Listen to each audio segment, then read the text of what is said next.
Ladies and gentlemen, let's get ready to rumble!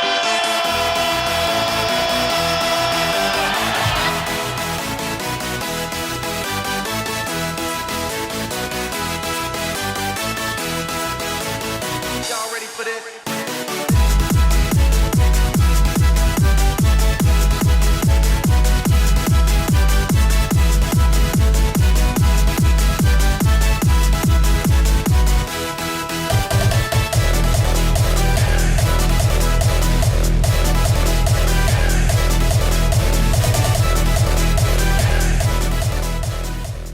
Welcome, Jocks fans. This week we are joined by one of hockey's smartest minds, Liam Maguire.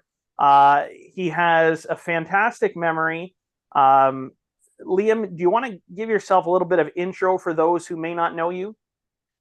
Yeah, sure. Well, I've been kicking around the hockey trivia history genre for about 43 years, 42, I guess, since I've started cashing checks to travel North America and go and entertain hockey fans in different capacities. That was in the early days. The last 10 or 15 years, my gig or my shtick, however you want to call it, has changed somewhat. I do a lot more hosting and MC work, just sort of what you would consider any type of other standard MC or host would do. And I've also started doing auctions. I don't have a professional cadence per se, but I'm pretty good. And obviously there are ones that have a sports component, primarily a hockey component in terms of the items. And these are all for charity now. The charity thing really took off in the mid to late 1990s, and I started getting hired. Whereas in the 80s, I used to just do them for just pick up my beer tab. That usually was pretty substantial, so it was a good trade-off. But when I got married and the kids came along, my wife said, man, your kids don't even know who you are. Like, you got to turn this into a business because, you're out 6 nights a week. And I went, all right. So I started it as a business and been kind of rocking with it ever since. So it's trivia-based, which now is more history because the phones have been a game changer. Like, I used to go and do gigs and say, ask me who won the Stanley Cup any year since 1893. I know who won every year and who they beat in the final. Well, big 1904. Deal. 1904 was the Ottawa Silver Seven, actually the Ottawa Senators, who were nicknamed the Silver Seven because they were 7-man hockey. And they were given $75 worth of silver by their owner, Mr. Ahern, after they won their 3rd cup in a row in 1905. So they got the nickname the Silver Seven. So that was your Stanley Cup winner in 1904. You're gonna get fucking destroyed. Thanks, man. Pretty much the Rain Man of hockey is what we're getting at here. Yeah. So you also have restaurants in Ottawa, and I was telling Liam before we started, I've been to a few, and they actually don your name, Liam Maguire. Yeah. So we just have the one, and it's a because there's a Moose Maguires and there's a Molly Maguires. I think there's even another one, but they all spell it MCG. Yeah. And I'm MAG. So my late father was from Dublin, Ireland, and we're the Maguires, not the Maguires, which kind of all happened back during the Civil War in Ireland in the early 1920s, and the Protestants on one side and the Catholics on the other. And typically, at least back in the day, if you were MA, you were probably more a Catholic than not, although you can be either religion no matter how you spell it. But we're MAG. So Liam Maguire's opened 20 years ago by a man named Keith Taggart, who bought the rights to my name. And, he offered me ownership. I turned it down. And because I owned a bar before called the Original Six. And I knew how tough a business it was, even compared to the mid-'80s to the early 2000s. So Keith just said, well, we'll buy your name. And so we struck up a deal. He bought the rights to my name and he called it Liam Maguire's. And then he sold it 8 months into the current owner, Leo Dion, who wanted to keep my name. So I said, well, I got a deal with Keith to get a check every month. for this amount. And Leo said, it's good by me. And we shook hands November 1st, 2003. And it's stayed Liam Maguire's ever since. And I go in every month and get my check. Hey, nothing wrong with that. Nothing wrong with that at all. Yeah. So we have a special episode this week. It's our St. Patrick's Day episode, which is why we kind of timed you around St. Patrick's Day. So we're actually going to play a bit of a drinking game. You guys don't have to drink. It's a Wednesday night. Yeah. But this releases on St. Patrick's Day. So this is a nice little pre-drink before you go out to potentially Liam Maguire's. Yeah. So I haven't even looked at these questions. I wanted to remain impartial. So I went on Mom Swap on Facebook, found this hockey trivia kit, and I'm like, well, it had the Atlanta Thrashers photo on the front. So I'm like, you know what? It's probably not going to be all current stuff. I mean, that's good. But hockey history. Yeah. So just 1 point to whoever gets the question. We'll give a few seconds for those playing at home to answer. So I'll read the question. Liam, this is probably going to be very easy for you because it's multiple choice. I don't think you'll need the multiple choice. Well, hey, listen, that's the thing about that's changed so much in this. Probably partly why I've changed my gig too. Like I used to do simply nothing but Q&A, right? Just get up. As I said, before the phones and the tablets, it was a different world. And now, it's morphed almost more from trivia into statistics, and to me, I add the rest of the story. That's why now my gigs that I do, actually, I call myself an NHL historian. Whereas back in the day, and for the first 14, 15 years that I toured, I was simply Liam Maguire, NHL trivia expert, coming in, taking on all comers, let's go. And once the phones came out, it's a bit different. So we'll see how it goes. It's going to be fun regardless. I really appreciate you guys having me on, so let's get her going. Well, we're excited, and good fucking luck, laddie. Yeah. 1912 won the Stanley Cup. 1912 was the Quebec Bulldogs. They won their first of 2 Stanley Cups. Their leading scorer was Joe Malone, who also led the NHL in scoring in the first year, 1917-18, with the Montreal Canadiens. It's a 22-game season, but he only played 20 games because the Montreal Wanderers, who were in the NHL in 1917, their arena, the Westmount Arena, burnt down, so they had to fold. And as a result, anybody who had games scheduled against them were not able to play. So if you look at the first year in the NHL, 1917-18, the first scoring champion is a man named Joe Malone. And you'll see he had 44 goals, and the game total was 20, even though it was a 22-game regular season. And he was the leading scorer of Quebec when they won the Stanley Cup in 1912. Jesus Christ. All right, well, we'll start with what I feel is an easy one. So we'll give a few seconds before we give the answer, but have your answer ready in your head. All right. So who won the Maurice Richard Trophy for the 2007-2008 season? Was it A, Jonathan Chichu, B, Joe Thornton, or C, Alexander Ovechkin? Liam, you look pretty confident. Adam, Yeah. you look like a deer in headlights. I mean, I think that's going to be my look all game. I think here. Let's be real. Come on. All right. So we'll start with Adam. Adam, was it A, Jonathan Chichu, B, Joe Thornton, or C, Alexander Ovechkin? It definitely wasn't Ovechkin. Okay. So, I think I'm going to go Jonathan Chichu. Jonathan Chichu and Liam, your answer? I believe Chichu was 06. I think Chichu won in 06. I think that was Ovi's first year, 07, 08, first or second year. His first year he won it, he had 65 goals. That's the most goals he ever scored out of the 9 years that he won. Was in the first year he won it. And the first year he won it 3 in a row, I believe. So I believe that was Ovi. That is correct. It is Alexander Ovechkin. All right, here's another one I feel is pretty easy. Okay. Rob Niedermeyer, not Scott, Rob Niedermeyer wore which number?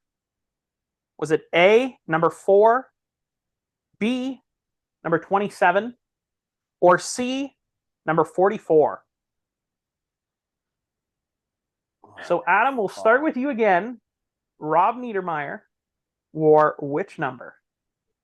A4, B27, or C44? I think it was 44. He's And right. Liam?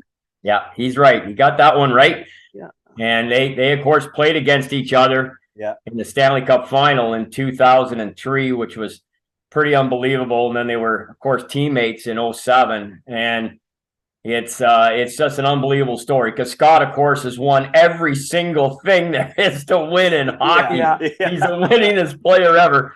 And Rob kind of played in his shadow, but at least they got to share the Stanley, and I think that's pretty cool.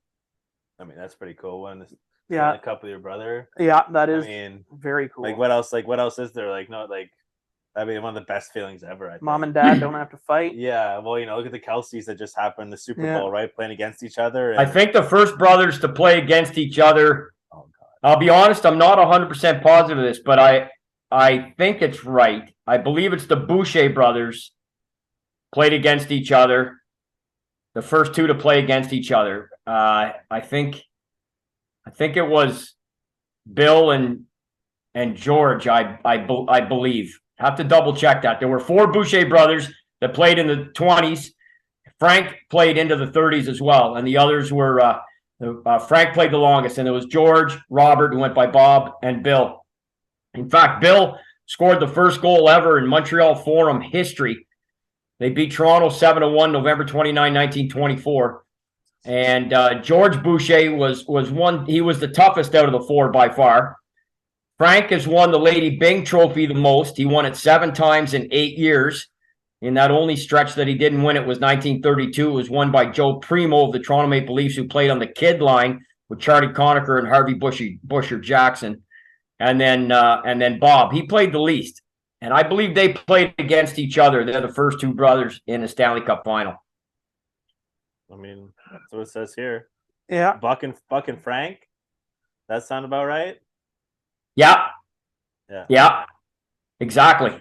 That's exactly it. Because Frank started with the Ottawa Senators and then went out west and then came back with the New York Rangers. And a lot of people don't know that he actually started before he started with the Rangers. He had been in pro hockey before that. A lot of people don't know that. I didn't even know who he was. Yeah. So we're learning. We're learning today. I love it. All right. So Liam, without a surprise, up 1-0. Question 3. Which NHL team has the oldest name? Is it A, the Senators, B, the Maple Leafs, or C, the Canadiens? Adam. Well, it's not the Leafs. Oh, I'm gonna say the Sens. I don't think it's. But I think it's the Habs. I'm gonna go with the Sens though. Liam, your answer? Well, it's. Can you read the start? I just want to hear the start of the question again. Like the Ottawa Senators name goes back in hockey the furthest. That's the name out of those 3 that goes back the furthest. The Ottawa Senators. So that the goes question back was to which 1902, NHL team 03. has the oldest name? That's all it says. It says what team and doesn't specify league. Which NHL team has the oldest name? Okay, so it's the question then is phrased incorrectly because the Ottawa Senators and the Montreal Canadiens started in the NHL at the same time.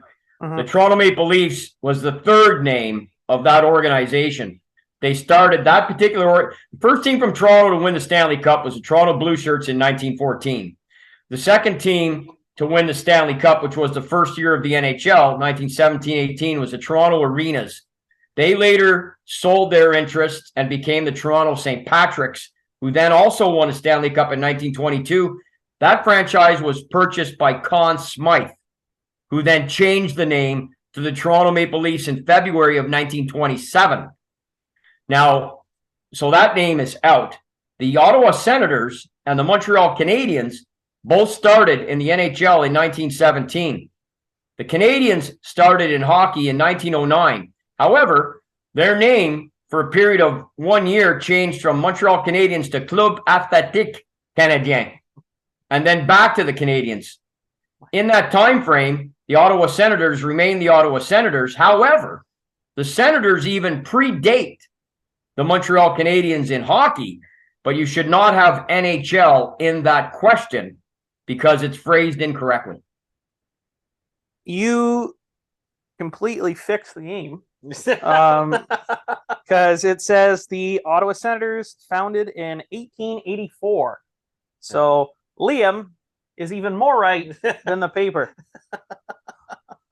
Yeah, see, all they have to do there is take NHL out of that question, and then that question's accurate. And what company is this? I've never heard of them. I think they're out of business. Yeah. They are now. Yeah. They were before, they are now. All right.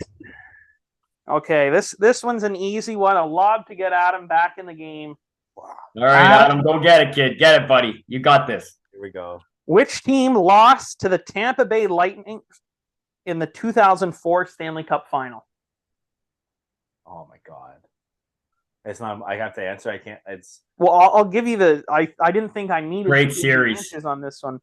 It was a fantastic series. Just think of the fight. Think of the fight. The Cavalier and. Yeah, it was Calgary. Yeah, it was Calgary. That's right. Yeah. Okay. And Liam, I don't think you need. You knew the series right away. I'm already looking stupid enough as it is. I had to at least make sure Calgary was a part of those three answers. Come on, you got to give me a little break. All right. This one's going to be a tough one for Adam, but I think Liam will hit this one out of the park. Who is the all-time assist leader for the Chicago Blackhawks? Is it A, Denis Savard, B, Bobby Hall, or C, Stan Mikita?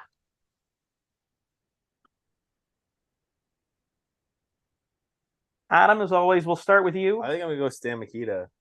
All right. Yeah, that's my answer as well. Is Stan Mikita. I feel like I've heard my dad talk about him before. So if I'm right, I got to give my dad Vito some props here. But if he's wrong, then no props. No, I think Stan had more assists. He only played for Chicago. Denis Savard got traded to Montreal in 1990. And I don't think he had accumulated enough, although he had way more 100 by me. He had 100-point seasons, 5 of them, I believe. And Stan Mikita never did. So I'll tell you what, it's a great question. And I'm not positive of the answer, but I'm going with Adam and going to say Stan Mikita as well. Well, let's give some props to Vito because it is Stan Mikita. Yeah, by Vito. All right, we're on to our third question sheet here. All right, so Illinois has had one team in the NHL. Which team is it? Is it A, the Columbus Blue Jackets, B, the Minnesota Wild, or C, the Chicago Blackhawks? Oh, boy. Chicago, right? I'm not telling you right. I'm going to say Chicago because Chicago, Illinois sounds right. Liam, your answer? Yeah. Well, obviously, it is Chicago, and it's a great story of how they got their name. So that the Chicago franchise was purchased by a World War I vet, an American World War I vet named Major Fred McLaughlin. So the franchise he bought, when the Western Hockey League folded in 1926, their franchises, 3 of them were sold to interests in the East who bought them on the condition they could join the NHL. So the Chicago Blackhawks and the Detroit Red Wings, which were called the Detroit Cougars at the time, and the New York Rangers all joined the NHL in 1926. So Major McLaughlin named his team. He bought a franchise called the Portland Rosebuds, who had been very successful in pro hockey for a long time. In fact, they were the first American team ever to play for the Stanley Cup. They lost to the Montreal Canadiens in the 1916 Stanley Cup final. Now, he bought that franchise, and it was in Chicago, so he was going to rename them Chicago something, and he called them the Blackhawks because that was the nickname of his military division in World War I. I think that's very, very cool. Yeah. And they actually, it was written as 2 words, Black Hawks, until 1986, when they went back and found the original charter from 1926 and saw it was all one word. So it's been Blackhawks, all one word, since 1986. But they're in the state of Illinois, obviously, and whereas Columbus is in Ohio. Look at that. See, Joel said this was going to be hockey, and he starts throwing fucking geography at me, whatever you want to call it. It's geography. Okay, like, Yeah, I know, right, Adam? I mean, Again, what the hell's again, going on here? like- Nobody said there'd be any geography. No, like, you know what I mean? Like, I got my grade 12. All right, that's all that matters. I got my grade 12.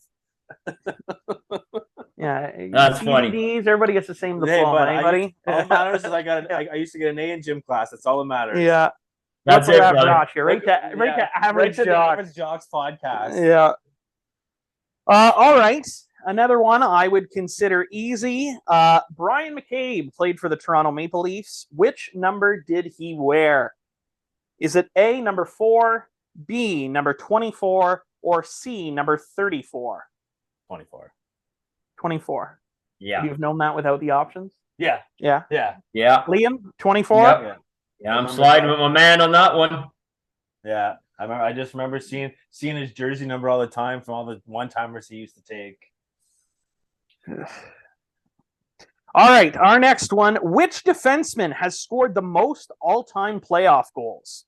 Is it A, Bobby Orr, B, Paul Coffey, or C, Denis Potvin? So which defenseman has scored the most all-time playoff goals? A, Bobby Orr, B, Paul Coffey, or C, Denis Potvin? See, I feel like Bobby Orr is like the obvious answer, but again, like he was so good. I'm gonna go with my gun, go with Paul Coffey. Yeah, Adam's right again. Coffee is the right answer. And Yes, it is. Yes, it is. Bobby just didn't play long enough, man. If he hadn't have suffered the knee injuries that he did, and the technology, the medical profession today had have been around back then, we would have got a few more years out of him, and he would have set records that no defenseman ever would have touched. And he was something else. He really, really was. Greatest defenseman of all time. It's not even close. And you know what? Fantastic curve. I absolutely loved growing up playing with Yeah. Paul Coffey's curve. I'm sure it's illegal. It's crazy. Yeah, It's like a C. yeah. My dad still has 2 old wooden Yeah. sticks. Yeah. All right. Here's another record one.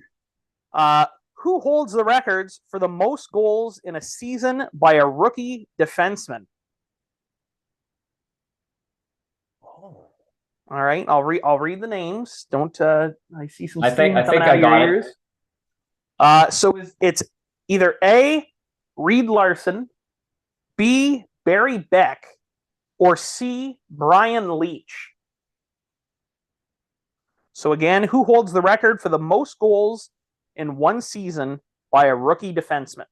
A, Reed Larson, B, Barry Beck, or C, Brian Leach?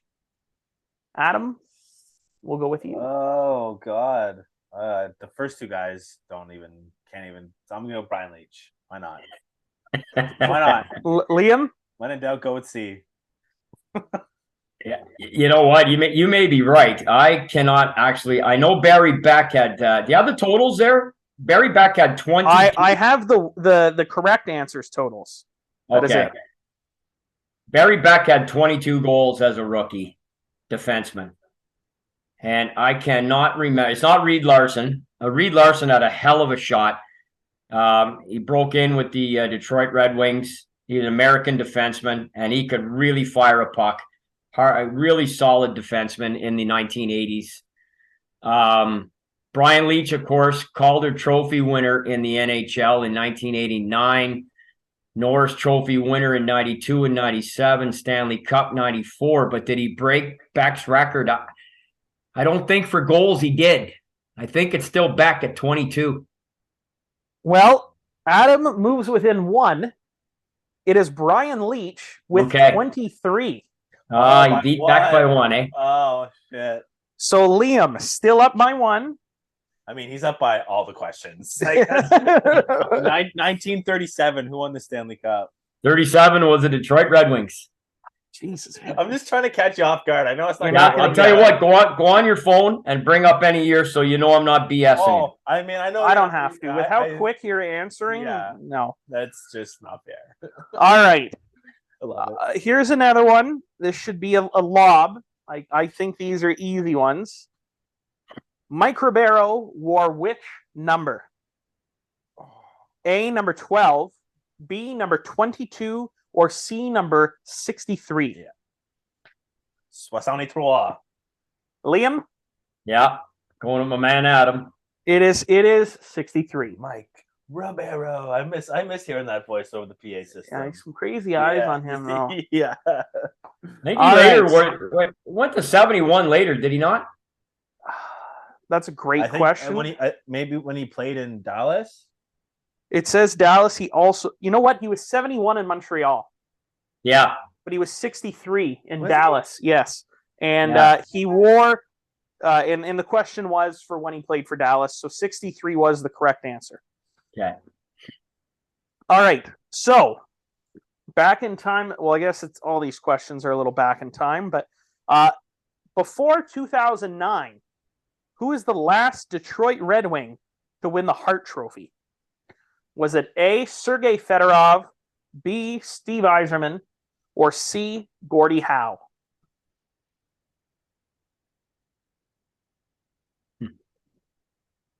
Adam. Which trophy again? The Hart. The options are Sergei Fedorov, Steve Yzerman, or Gordie Howe. Great names. Great Red Wings.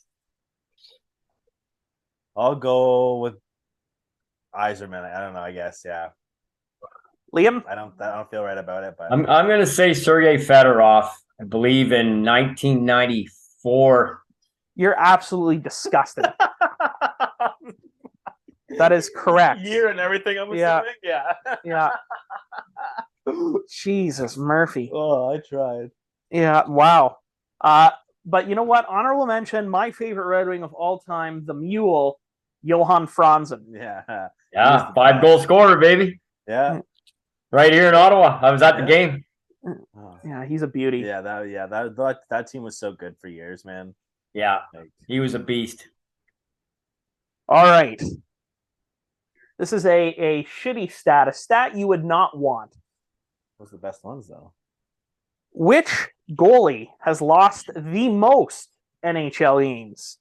Is it A, John Van Beesbrook, B, Gump Worsley, or C, Gilles Meloche?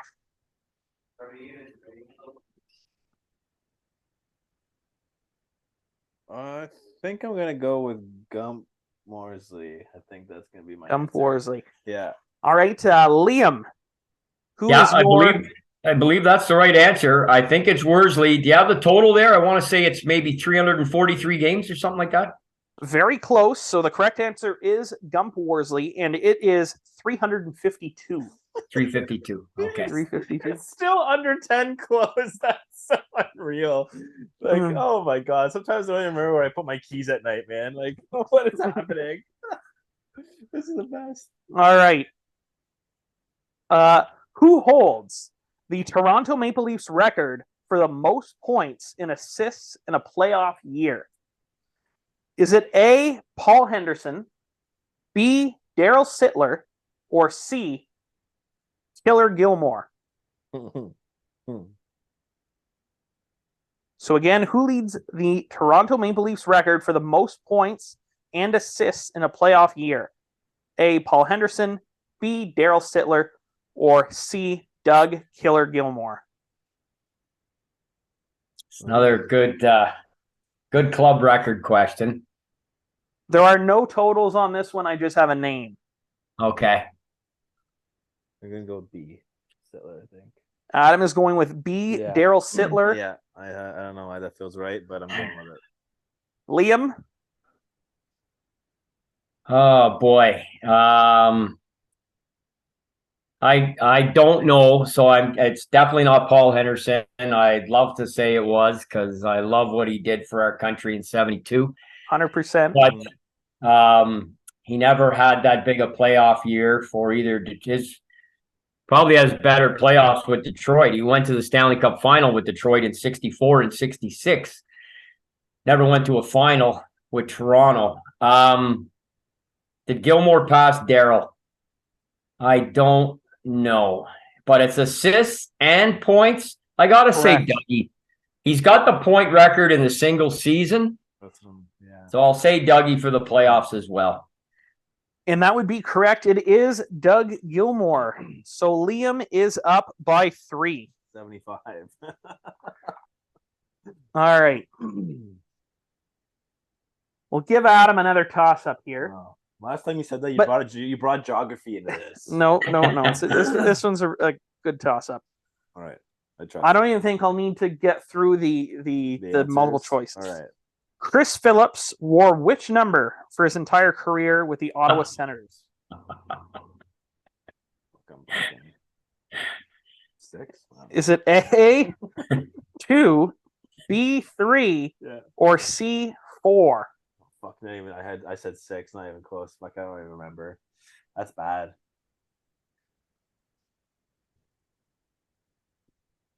That's fucking bad, man. I should know that. God, I'm gonna say 2.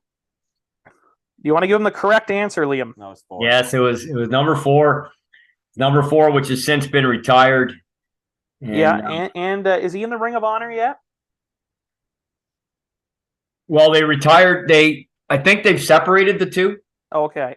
So I think they're doing Ring of Honors and they're doing retired jerseys because they've got Phillips, Alpy, and now Chris Neal's, and of course Frank Finnegan's originally, and Wayne's is retired league wide. So technically 5, but you've got the 3, and then you include Finnegan. You got 4 for the Ottawa Senators sort of history, 3 for the current franchise, 5 overall if you include Wayne. So I don't know if those guys automatically went into that ring that they're calling it. I don't know. Don't know that. I should have known that. That was awful. Yeah, I'm kind of disappointed in you on that one. Ooh. We'll switch up. We'll go with the Quebec Nordiques. Who was their first ever head coach? So we have A, Maurice the Rocket Richard, B, Jacques Demers, or C, Michel Bergy Bergeron. So again, who is the first coach of the Quebec Nordiques? Maurice the Rocket Richard, Jacques Demers, or C, Michel Bergeron? Well, Jacques Demers. That's my guess. Okay. Dan, it's another question that's not phrased properly because I'm going to surmise that the answer is Rocket Richard. Okay. And if that is the answer, then it should say first coach in the WHA because he was the first ever coach in Quebec Nordique history in 1972. He coached for 2 games. So he's their first coach. If they mean the NHL, it's a different answer.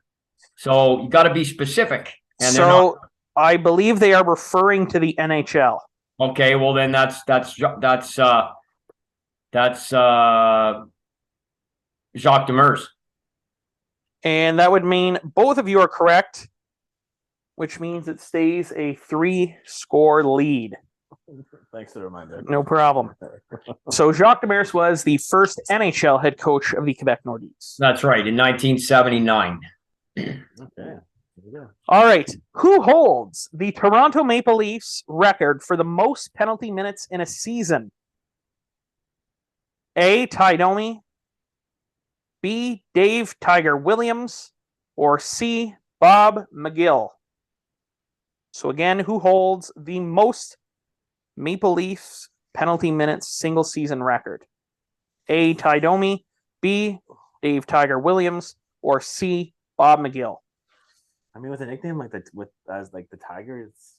I mean, Good Tiger question. again. Fuck. I'm gonna go with that guy. Why not? Dave Tiger Williams. Yeah, why not? All right, Liam, who's your choice? A great guess. Tiger's the all-time NHL leader.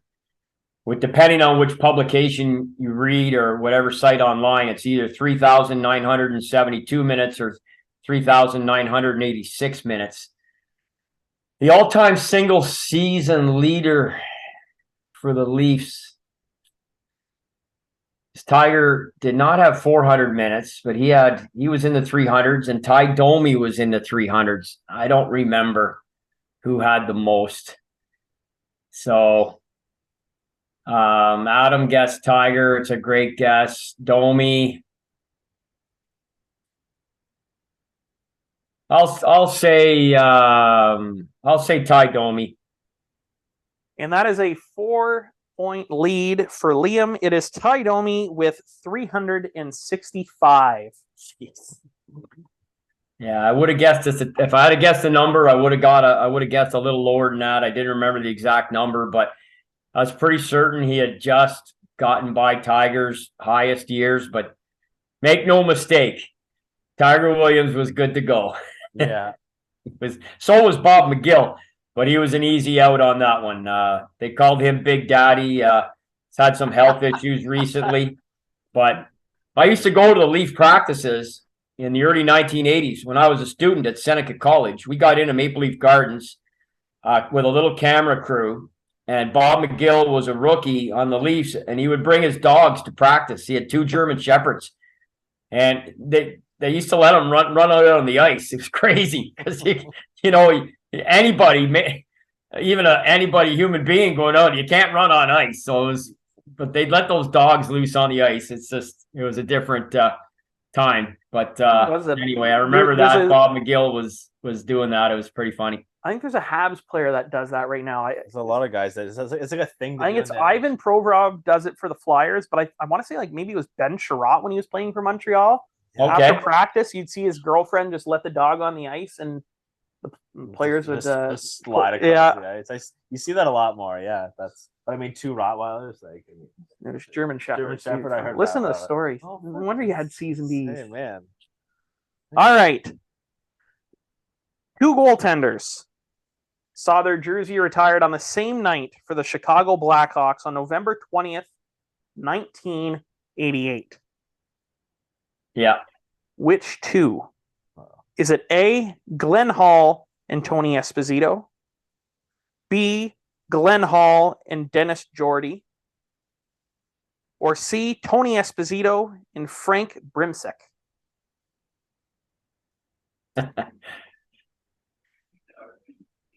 Some great names. Oh. Hey, you know what? I'm gonna go with A. Glenn Hall and Tony Esposito is what his answer. Sure. Do you need me to remind you of the options? No, I don't need the options. He's right. It is Hall and Esposito. Glenn Hall, the holder of the consecutive game streak that'll never. You talk about records that'll never be broken. He played 500 and into his 503rd consecutive game before he got hurt on November 7, 1963. 553 if you include playoffs. It's just records that'll never be broken. He started as a rookie with Detroit, won the Calder Trophy in 1956, went to the Hawks, won the Cup in 61, 3 straight finals with St. Louis, made the All-Star team with 3 different teams. He's the first guy ever to do that. Tony Esposito, as a rookie goaltender, won the Calder and the Vezina in the same year. There's only been 4 goalies to do that in history, including one of your guesses and your third choice there, Frankie Brimsek. Also won the Calder and the Vezina in the same year. However, not with Chicago. It was with the Boston Bruins in 1939. Dennis DeJordy was never really anything more than just a good backup, but he was a backup at a time when, before they were officially part of the team, they didn't even dress until 1964 when they were required to. And he bounced around and played for a number of teams, including briefly for the Montreal Canadiens, but his work in Chicago was probably where he was more well-known, and I believe he's still alive. And, Tony's not. Glenn Hall is. Frankie, of course, is long gone. And those are great names. But if the answer is Glenn Hall and Tony Esposito. That is correct. I mean, if he wouldn't have that much history if it wasn't correct. Yeah, I mean, that's true. All right. Here's another, I'd say, pretty easy lob. You said that the last time, and that didn't go over well for me. Oh yeah, Chris Phillips. Yeah. The Rangers retired number 35 in this player's honor. Is it A, Eddie Giacomin? Jackman. Thank you. I knew it was coming. It was. I was surprised. It's not the first time you could correct it with names. No, I like the Don Cherry, and it doesn't even have to be European names. You can be Canadian name. Yeah. Mike Richter or Mike Ridley. So the Rangers retired number 35 in this player's honor. Ed Jokeman? Jackman. Yeah. Mike Richter and Mike Ridley. How it's supposed to be a lob? I mean, I'm going to go with Mike Richter. Yeah. That's the correct answer. That is the correct answer. I'm going to start living my life by going with my gut, I think, because it's going well for me. Mike Ridley wasn't even a goaltender, but I guess that doesn't matter. You could still wear 35, get it retired. But Eddie Jackman was a longtime New York Ranger. They made it to the 72 finals. It was the best they ever did. They lost to the Bruins in 6 games, but him and his backup, well, they pretty much shared the net. But Gilles Villemure and Eddie Jackman were a hell of a tandem in New York for a long time. And when Eddie got dealt away from New York, he went to the Detroit Red Wings. And when he came back in New York with Detroit. You know, there's a lot of emotional stories about different things in hockey. Nothing will ever beat the Rocket final night of the Forum Monday night, March 11, 96. But when Jackman came back to New York, that was very special. Just, it doesn't get talked about enough because there just aren't enough people around that know. It's gone. It's gone. Like that era's in the rearview mirror in a big way. And it's why I think Hockey Night in Canada should siphon off a few minutes, you know. They've got a couple of national broadcasts that they do every week. It's not just Saturday night. They do something on Monday night. They have a Wednesday night. And they've got pregame shows. Take 5 minutes and educate fans. And it's not saying fans today are ignorant. You just need to, lead the horse to water. Yeah. Like if you guys are ardent hockey fans or whoever watches your podcast and if something was presented with knowledge and passion, couple images, some video if applicable, and just 3 or 4 real good key punchy things, like take a guy like Jackman and his play with New York, that play in the 72 finals, coming back to the Rangers as a member of the Red Wings, boom, boom, boom. Intersperse it with a couple of his key stats, and you've got a nice 5-minute historical segment that should be shown on national TV in this country. You know what that reminds me of? The commercials that were on TV for a while. This would have been early 2000s.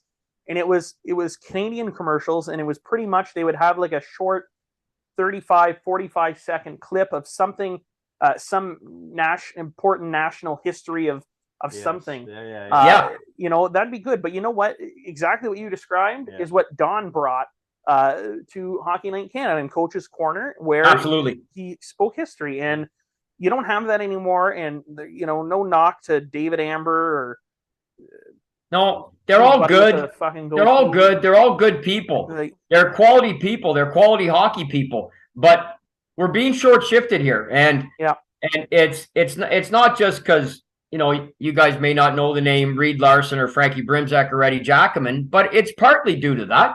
You guys are obviously big fans. You guys are obviously have a passion. Look what you're doing. You brought me on. You found me. We found each other online or whatever, and we're doing this. So you have a passion for it, obviously. So you can't tell me if you're watching that 6:40 or 6:45 in a pregame show on a Saturday night, you've got and here's our hockey history, a little punchy name or something, and boom, boom, boom, you roll it out. You tell me you guys wouldn't enjoy that? Sure you would. I'd love it. Instead of them sitting in a circle battling about the same fucking topic for 15 minutes before the game starts. I know. It's something that's going to keep me from changing the channel. Yeah. Did you see the thing the other night they did with hockey trivia? I did not know. Oh my God. It was embarrassing because they knew nothing. I mean, I know that's not why they're paid to be on there, but it's Kathy Campbell, Anson Carter, and Keith Yandel. with Amber asking the questions. It was just brutal. It was just brutal. And I think the world of all of them. You know, I've met them all. You know, I've never met Keith Yandel, but he looks like a good guy. Anyway, I digress. Yeah. I just wish that they had a little something because the years have gone by so fast. And Eddie Jackman played into the mid-70s, you know? I mean, I know that's a long time ago now, but it's not like we're talking back when you asked me about who won the Stanley Cup in 1912. You know, it's not 111 years ago. It's in the 1970s. Like your parents, if your guys' parents are alive, they were alive in the 1970s, you know? Mhm. Yeah. So to me, that's relevant. When you're still talking about a time period where your parents grew up in or lived in, that's relevancy to me and should be something. If there's anything in there you can offer up to fans of your age group, it should be done. Nope. I agree. And with the passion you have, I don't think I've heard passion like that since Don's been on. Yeah. So I would be a fan if they got you on there. I'd watch. Yeah. 1981. 81 was New York Islanders. They beat Minnesota in the Stanley Cup final. And cup-winning goal was scored by a former Ottawa 67 named Wayne Merrick. I believe the score of the final game was 5-1. And they were on their way to 4 straight cups and 5 straight finals. They were a legit dynasty, that's for sure. Jesus, Murphy. Tried to get him. I can't. Just like him. All right, Adam. We'll go with one more card before we let Liam go. Yeah. Adam, I'll do my just best to let here. you know, you would need to get all 4 of these to tie Liam. Okay? Thanks, man. No problem. Francois Beauchemin Bad start. wore which number while playing for the Anaheim Ducks? Number 8, number 10, or number 23? Ooh, 23. What a random question. 23 sticking out to me. Go with that one, buddy. Yeah, I think I'm gonna go 23. That's sticking out to me. Okay, and Liam, Yeah, I'm going to go with Adam. I'm going to go with my friend Adam there. he did wear 23. Yeah. Wow, Stuck shocker. out to me. It stuck out. I don't know why. I just. Yeah. Adam, for a bonus point, what number did he wear with the Montreal Canadiens? Oh, Francois Beauchemin. I'm only giving this one to Adam just to give him a shot to try and catch you, Liam.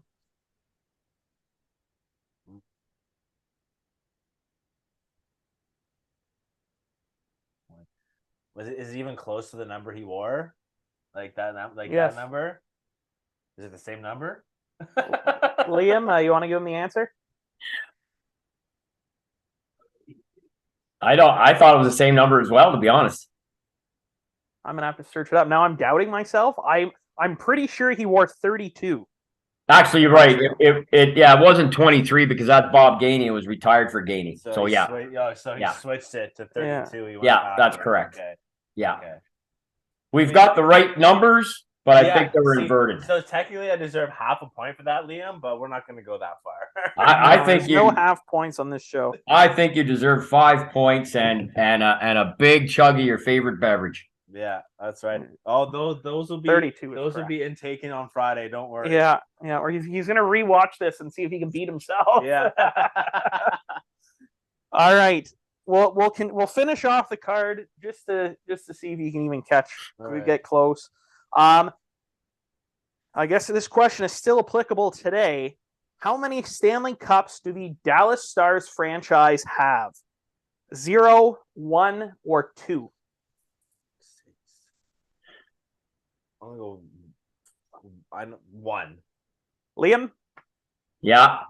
Just the one. They won that one in controversial fashion on the Brad Hull in the crease goal, 1999. Yes. In overtime against Buffalo and Dominic Hasek. It was a decent series considering it was a dead puck era.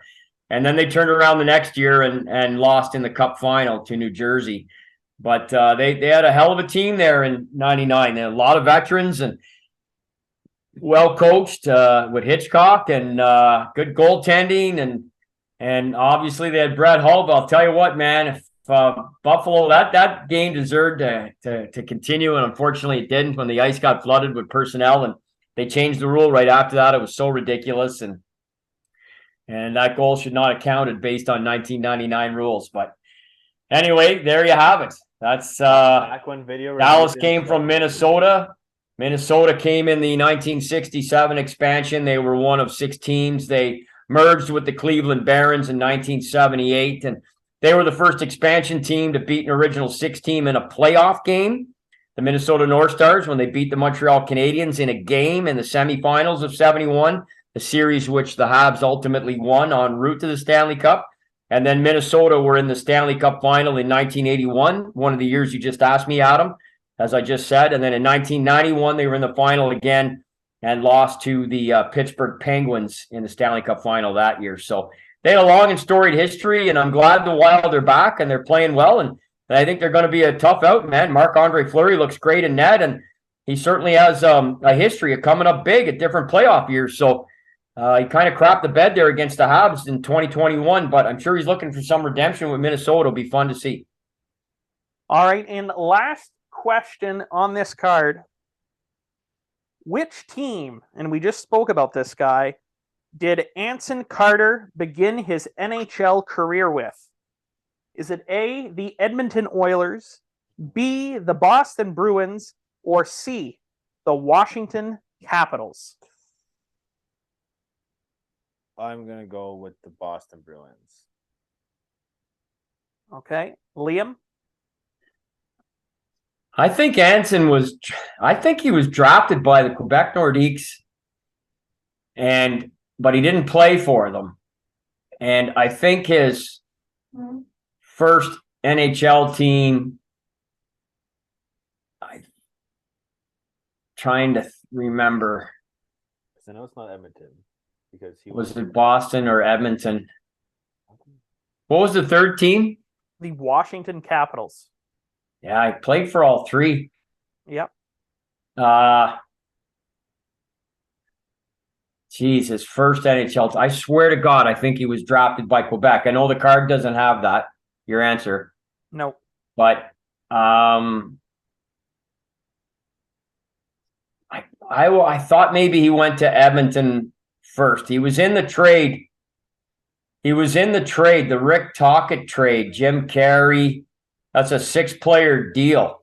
And I think he got traded from, so that would be, he was traded from, I want to say, Washington to Boston. I'm going to say his first team was the Caps. Liam is correct. He takes, I believe it is now a 5-point lead. Yeah, we can click on him.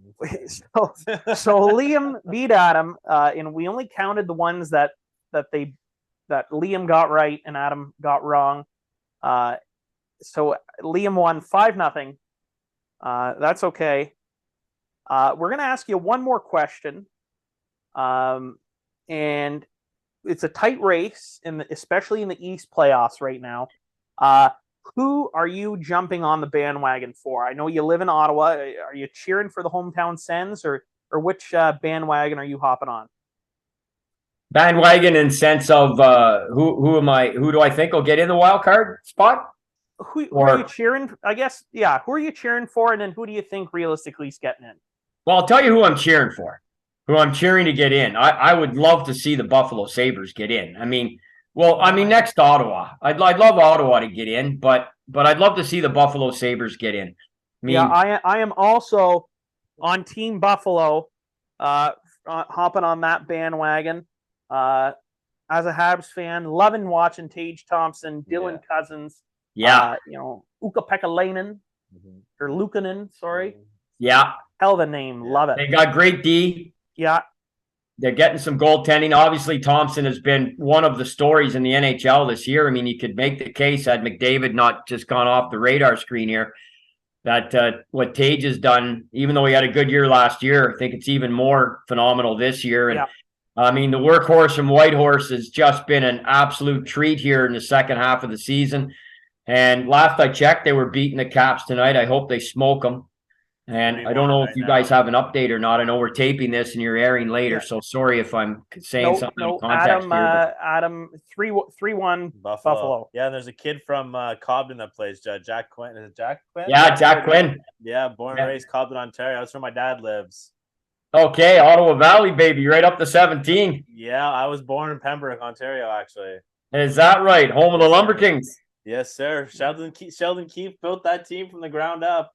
That's That's why I told people for the longest time, when like all Leafs fans, I said I watched Sheldon win 5 championships in 6 years, and then I said when he went to Sault Ste. Marie, and then he went to Toronto, they went to the Marlies, and all my buddies that are Leafs fans, no, Babcock will be there for years. I said Babcock's got 1 more year, and Sheldon's taken over, and that was how many? I don't know how long Sheldon's been behind 4 the bench, years, 5 years. Yeah. And unfortunately, now Sheldon's in the same position Babcock was. Yep, unfortunately, yeah. I mean, each coach has a shelf life. Yeah. Absolutely. Yeah. I mean, with the exception of John Cooper, it seems. But, yeah. I mean, well, you know what? He had the same run that Joel Kenville had in Chicago. Yeah. Yeah. And you know, Barry Trotz in Nashville and Dave Poley. I mean, there's exceptions to the rule, but I mean, Babcock in Detroit for fucking almost 2 decades. Yeah.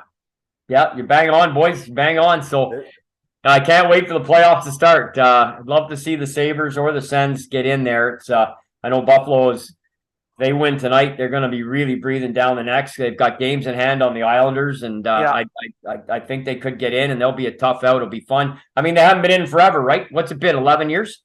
12? Yeah, I think since probably 2007, whenever they went to the conference finals with Ottawa and Alfie won it in overtime. Yeah. Yeah, that's boy, that seems to me I would have thought they were in 1 year since then, but maybe not. Maybe not. You're probably more right than I am. That's just the last thing I remember was Alfie snipping one on Ryan Miller and OT. Oh yeah. Well, Palmville scored a shorty against Ottawa. I think it was the year after that. I think wasn't there or a couple years after that. I think they've missed 12 years in a row. I think they were in the playoffs around 2011. Yeah, 10 or 11, and I'm not positive. I don't know all that type of intricacies in terms of when teams were last in. I know Buffalo haven't played a playoff game. They haven't played in a while. Yeah. Nobody on the current roster has played playoff games. No, definitely not. So it'd be fun. They would be I'm kind of secretly pulling for them. Yeah, because that was the Maxima Finneganov years. Yeah, Vanek, Afanaganov, Briere. Yeah. They had a good squad. Drury. Yeah. They had a good squad. Henrik Galinder. Yeah. They're a fun team to watch, man. It just goes to show you how tough a trophy it is to win. Yeah. Yep. I mean, it's crazy. That was the tail end of that Detroit dynasty. Pittsburgh's coming on. They lose in the finals in 08. Get a win in 09. They probably had no business winning. And home ice in Detroit. Max Talbot, 2 goals. I mean, I still can't believe it. Sid was playing hurt. Malkin played out of his mind. And then you go into the Chicago LA run, right? Yeah. And other than Boston in 2011. So, you know, it's just such a tough. Because what was it? It was Chicago, LA, Chicago, Pittsburgh, Chicago, LA. Is that what it was? No, it's Chicago, Boston. Yes. And then LA, and then Chicago, and then LA, and then Chicago, and then Pittsburgh, Washington, St. Louis, Tampa, Colorado. Yeah. And Boston was 1 goal away from losing to Montreal that year. Yeah. Michael Ryder had to fucking stop the puck. It was going in. Hey, you know what? Same thing when Chicago won their first cup. Fucking Michael Leighton versus Jaroslav Halak. Yeah. The Halak Ness monster. Yeah, exactly. Yeah. I have my Jaroslav Halak stop sign in my hallway. Oh, man. I'll tell you. 2010 there for the Habs, knocking off the Penguins and the Capitals. It's just sick. I'm still on a high from those years. Yeah. It's 13 years. I still talk about that. I'm never going to forget Dominic Moore scoring that goal in Game 7 against Washington. Came down the wing. Yeah. Montreal was I remember it. He shot, it went in. I don't think I've ever seen Max Lapierre skate so hard in my entire life because he was so excited. Yeah. Good stuff, boys. Well, I thank you very much. Let's go Sabres. And hopefully we'll talk to you soon. I'll get you a little harder competition next time, Liam. Maybe we'll have Adam read the questions. Next time we'll flip it. Yeah. And I'll take on Liam. Maybe we'll do like a Canada Day episode or something. Yeah. Sure, absolutely, boys. I appreciate Perfect. you having me on, and nice to talk to you. And best of luck with everything. Awesome. Thank you so much. You're an absolute beauty. All right, fellas. Have a good You're a one. national treasure. Wouldn't go that far, but I appreciate the kind words. Thank you very much. No problem. Thanks. Take All right, care. lads. G'day. Both guys, 5 minutes each for fighting. What like looking at, I guess, the NHL now, in some of the antics that go on, do you guys find it's soft compared to what you guys grew up with, and I guess playing in the senior league? Soft. Soft. Yeah, Oh soft. my God. I don't get it. I really don't get it. If I have a guy on my bench like Pat Allard, LP Charbonneau, Paul Chance, Rabbi, Desarmo, and see Brad Marchand lick one of our players or kiss one of our players, he doesn't finish he's not coming off the ice. People can say what they want, that, that's not involved in the game anymore, and policing should be done by the referees. Listen, that guy doesn't do that again when our team's on the ice. He doesn't even think about doing that again. I don't think he thinks about it if he saw our lineup. I guess my question is, would you ever, in your wildest dreams, ever think that we'd be having a conversation about a grown man licking another grown man on the ice and making millions doing it? Like, to me, it's fucking absurd. Like, I don't think I would have ever, if you would have told me that the league is now at the point that they have to fine and suspend people for licking somebody else, I would have laughed. I don't think that I would have believed you, but I feel like that's where it's at now. Like, guys aren't fighting. It's you're getting, 10-minute misconducts for a 2-minute roughing penalty now. And I can't stand the fact. I just don't get it. The half visors. Like, if you're gonna fight, take it off. Take your fucking bucket off like a man and fight. The guys are smashing their knuckles on goddamn visors now. They don't fight, and if they fight, they'll go, "Oh, this is a heavyweight tilt." Okay, so the guy grabs with his left, and he's punching with the jersey, couple of two there, and then the cross, and oh, that was a great fight, dude. Go back in the 90s. That's real fighting. Yeah, people respected each other. You had fucking tough guys doing their job. You didn't have nobody licking anybody or disrespecting anybody. Come on.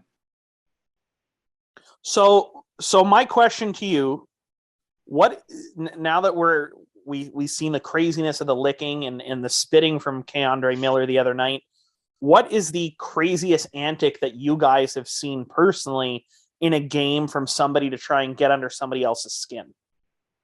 Oh, Jesus Christ. I mean, another example would be in Slapshot, whenever Paul Newman's skating behind the net and, Hanrahan, your wife's a dyke, and just going back and forth. Like, was there anything like that you're just like, wow? I can think of one. Okay. Go ahead. Where? It wasn't our year. It was the year after. The St. Jean Chiefs were Pat was on the Chiefs. They were in the playoffs in Sherbrooke. Okay. And LP Charbonneau had a jersey made with, I think, Sherbrooke's Tremblay. And Tremblay was a small guy. It looked like his shoulders were higher, like close to his ears. And he used a small stick. And, well, LP was mimicking him the whole warm-up. And then he turned around at the last of the stretch and showed him that he was mimicking him, and showed him the jersey with 80 Tremblay on the back. And I don't know what LP did to that Sherbrooke team, but driving the bus, he had everything going that series. It was unbelievable. I watched it start to finish. It was pretty good. It was fun. It was intense. That game, bud. I remember DeZormo was supposed to fight Mike Varog, and DeZormo gets on the ice, and something happened. It didn't happen, so he puts me on the ice. I said, okay. So I go beside, and he sits beside me. He says, "You want to go?" I'm like, "You just fucking had a chance with DeZormo." Yeah, let's go. So okay, fuck. You know what? I never said no. Let's go. I gave him my best. It was embarrassing. He's so fucking tall. He's like 7'2" on skates. It looked like I was giving him a blowjob. It was embarrassing. I get off the ice and everybody's mad at me. Said, "What's wrong? Why'd you fight him?" It's, well, yeah, he asked me. He says, "Yeah, but DeZormo was supposed to." I said, "Well, he didn't, so I had to." It was pretty embarrassing. Jesus. So, But the worst thing I've ever seen in our league, Corey, remember this? Louisville, Dan Tice. So Pat, what the hell was it? Morin.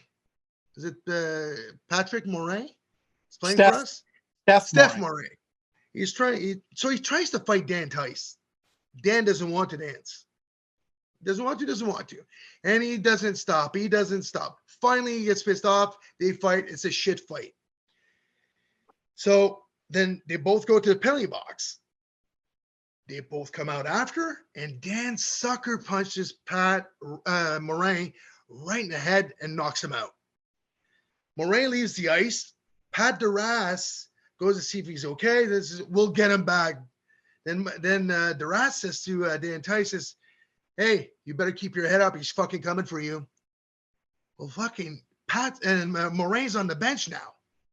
I'm looking at him. So what the fuck are you doing? He's looking at me all dazed. What are you doing? Then he sees the Dan Tice sucker punch Duras. He loses his fucking mind, jumps on the ice with his stick and starts swinging at Dan Tice until he hits him. Then the brawl hits. Hey, man, that was the craziest thing I've ever seen.